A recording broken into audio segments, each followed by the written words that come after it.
Sœurs, frères, amis, collègues de travail, famille, moi salue nous dans le nom de Jésus. Nous comptons rentrer la caille aujourd'hui encore. Nous pral démarrer une autre série et titre là, c'est pour aller l'homme intérieur et l'homme extérieur dans la spiritualité chrétienne. Vous pral comprendre bien que nous pral parler de spiritualité. Et n'a couru préciser, lorsque nous parlons de spiritualité, nous pas fait allusion automatiquement à monde chrétien, parce que il y a trois types de spiritualité. Il y a la spiritualité de type religieux, on va citer rapidement. Il y a la spiritualité de type ésotérique, c'est ça qui conduit souvent à l'occultisme. Et il y a la spiritualité de type séculier, c'est type de monde qui croit que tout bagay yo dans monde là, li dans siècle là, sans recourir à la religion qui parle dans affaires bon Dieu, qui parle dans affaires divines, qui croit que tout bagay yo c'est des choses qui naturelles, sont conceptions qui pas liées à la religion. Mais nous-mêmes, nous dans la spiritualité de type religieux, mais m'a kouri dit nous tout, en dans spiritualité de type religieux, nous pral joindre quatre types de spiritualité de type religieux. Nous pral en dans la spiritualité chrétienne, c'est là que nous chita. C'est là dans nous quoi que le Christ est venu de Dieu, que le Christ est Dieu. La spiritualité chrétienne, c'est là que nous chita. Nous gagnons la spiritualité juive, nous gagnons la spiritualité bouddhiste et nous gagnons la spiritualité musulmane. Tout ça fait partie de la spiritualité religieuse. Mais nous-mêmes, nous la spiritualité chrétienne. Et c'est là que nous chita, c'est là que nous pral regarder. Comprendre la spiritualité chrétienne ou pas capable de comprendre spiritualité ça, sont pas comprendre concept l'homme intérieur et l'homme extérieur. Et ou pas capable de comprendre l'homme intérieur et l'homme extérieur, sous pas comprendre ça nous relève le cœur de l'homme. Et c'est ça que jodi a même, nous allons parler du cœur de l'homme pour qu'à comprendre, la Bible dit le cœur, à qui ça que l'a parlé? Le cœur de l'homme, c'est qui ça que lié? Moi, dis nous rapidement que le cœur de l'homme, c'est même bagay yon disque dur yé pour yon ordinateur. Le cœur de l'homme, c'est même bagay que yon board électronique yé, même ça le représente pour inverteur, même ça le représente pour génératrice là, même ça le représente sous n'importe qui équipement électronique, eh bien, board électronique là, c'est ça que créé dans l'homme. Yon véhicule qui pas gagné cerveau électronique li en panne, machine nan pas qu'à fonctionner. Eh bien, même ça cerveau électronique ça li représenter son véhicule, c'est ça cœur. Et c'est l'une des raisons que la Bible dit nous que le cœur de l'homme est source de vie. Le cœur de l'homme est source de vie. On va lire rapidement dans Proverbe 4 et verset 23. Garde ton cœur plus que toute autre chose, car de lui viennent les sources de vie. Soulignez les sources de vie. Il n'a pas dit la source de vie, mais bien les sources de vie. Dans ce sens, ça nous allons comprendre que le cœur est divisé en deux parties. L'heure où le cœur, eh bien, il est divisé en deux parties. Il y a une partie qui est l'âme. C'est ça qui permet de penser, de réfléchir. C'est ça qui donne toute sensation. Il y a l'âme, dans la partie du cœur. Et de l'autre côté, il y a l'esprit. Nous allons le comprendre bien. Nous allons regarder la première partie dans le cœur, qui c'est l'âme. Eh bien, cette partie du cœur, qui est l'âme, eh bien, partie ça, sont parties qui malade. Cette partie est pleine de malice. Elle est dirigée par nos sens. Et partie ça, c'est lui-même qui dirige l'homme, qui dirige le corps physique. Non? Cette partie du cœur, qui est l'âme, est mauvaise mauvaise. Nous songeons rapidement, le cœur a deux parties, il y a l'âme et il y a l'esprit. Eh bien, la première partie qui est l'âme, cette partie est mauvaise. Jérémie 17, verset 9 dit nous rapidement que le cœur est tortueux, par-dessus tout, il est méchant. Qui peut le connaître? Cette partie du cœur qui est méchant, eh bien, c'est l'âme. Matthieu 5, 28, mais moi je vous dis que quiconque regarde une femme pour la convoiter a déjà commis un adultère avec elle dans son cœur. Mais quand on dit dans son cœur, c'est dans l'âme. Cette partie qui est méchante, eh bien, adultère, ça, c'est là que la produit.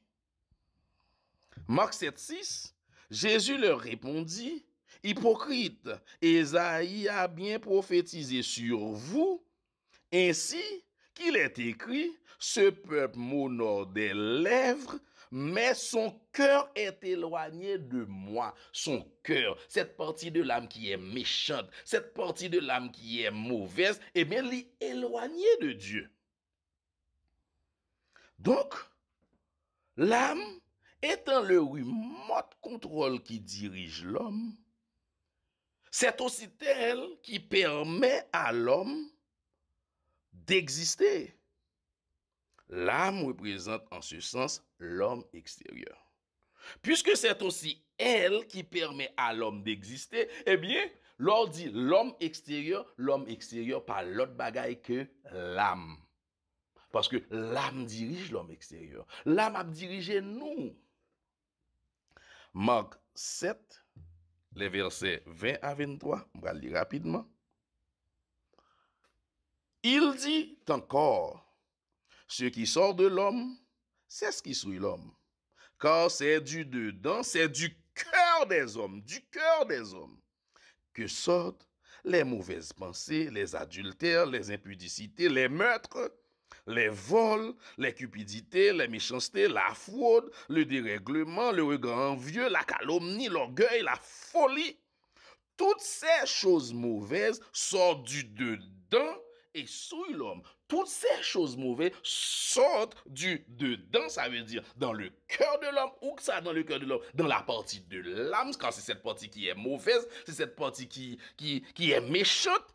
Eh bien, toutes ces choses mauvaises sortent du dedans et souillent l'homme. Donc, nous voyons que l'âme, c'est bien l'homme extérieur, c'est l'homme charnel. Donc, l'âme, c'est l'homme. Et cette partie du cœur, c'est l'âme, il est méchant, il est mauvaise. Et nous allons comprendre bien pourquoi ça. La Bible dit nous que l'âme, c'est l'homme. Nous allons voir ça rapidement à partir des versets. Luc 19, verset 10. Car le Fils de l'homme est venu chercher et sauver ceux qui étaient perdus. S'il vient chercher ceux qui étaient perdus, eh bien, le Fils de l'homme est venu chercher les hommes qui étaient perdus. Les hommes et les femmes qui étaient perdus. Les hommes et les femmes qui sont perdus. 1 Timothée 2, verset 3-4, cela est bon et agréable devant Dieu notre Sauveur, qui veut que tous les hommes soient sauvés et parviennent à la connaissance de la vérité. Tous les hommes, il veut que tout le monde soit sauvé. Cependant, dans Luc 9, 56, car le Fils de l'homme est venu, non pour perdre les âmes des hommes, mais pour les sauver, pour sauver les âmes des hommes. Donc ça veut dire que il vient sauver âme, donc il vient sauver moun. Donc l'âme, c'est encore moun. L'âme permet à l'homme d'exister. Sans l'âme, l'homme est mort. L'homme n'a plus de vie en lui depuis l'âme n'est pas là. L'âme dirige le corps. L'âme est l'homme extérieur. Nous allons voir ça rapidement. Lorsque Paul t'a prêché, il était tellement abondant, il était long. Tu as un monde qui était chita dans la fenêtre, et bien dormi pour elle, il était sur tomber. Et Paul t'a les joindre ni. L'aile descend, Paul te dit dans Acte 20, verset 10, mais Paul étant descendu se pencha sur lui et le prit dans ses bras en disant, ne vous troublez pas, car son âme est en lui. Puisque son âme est en lui, il est en vie. Donc l'âme, c'est l'homme. L'âme est sur lui, eh bien l'homme est en vie. Donc l'homme extérieur est dirigé par la loi du péché et de la mort. Cette loi rend l'homme esclave du péché. Après le péché d'Adam et Ève, eh bien, tout le monde vient pécheur. Le péché vient habiter dans l'homme. Mais dans quelle partie de l'homme? Dans le cœur de l'homme. Mais qui partie dans le cœur? Dans l'âme. Et c'est ça que nous allons lire rapidement dans Romains 7, les versets 19 à 23, que nous allons lire rapidement. Car je ne fais pas le bien que je veux et je fais le mal que je ne veux pas. Et si je fais ce que je ne veux pas, ce n'est plus moi qui le fais, mais le péché qui habite en moi. Qui habite où? Dans le cœur. Dans quelle partie du cœur? Dans l'âme. Je trouve donc en moi cette loi. Quand je veux faire le bien, le mal est attaché à moi.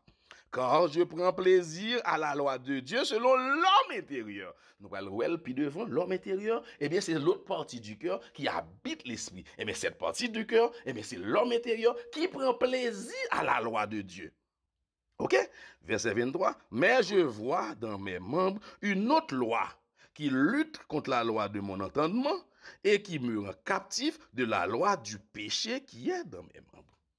Donc, l'homme extérieur, eh bien, le péché habite dans son cœur. Dans quelle partie? Dans la partie de l'âme. Eh bien, c'est lui-même qui rend l'homme méchant. C'est lui-même qui rend l'homme mauvais. C'est lui-même qui fait l'homme aimer le vol. Et dans ce sens, nous allons aller rapidement pour la prochaine fois. Garder pour nous, ouais, l'homme intérieur, comment ça marche. Et pour nous comprendre que, eh bien, dans le cœur, il y a l'homme extérieur qui est représenté par l'âme et puis l'homme intérieur par l'esprit. Et nous allons comprendre le concept là plus bien et pour nous capables de mener une vie spirituelle, chrétienne, selon la volonté de Dieu. Que bon Dieu capable de bénir, c'est des amis, frères, Yves Nel Henry qui te porté réflexion ça. Que bon Dieu capable de bénir. Amen.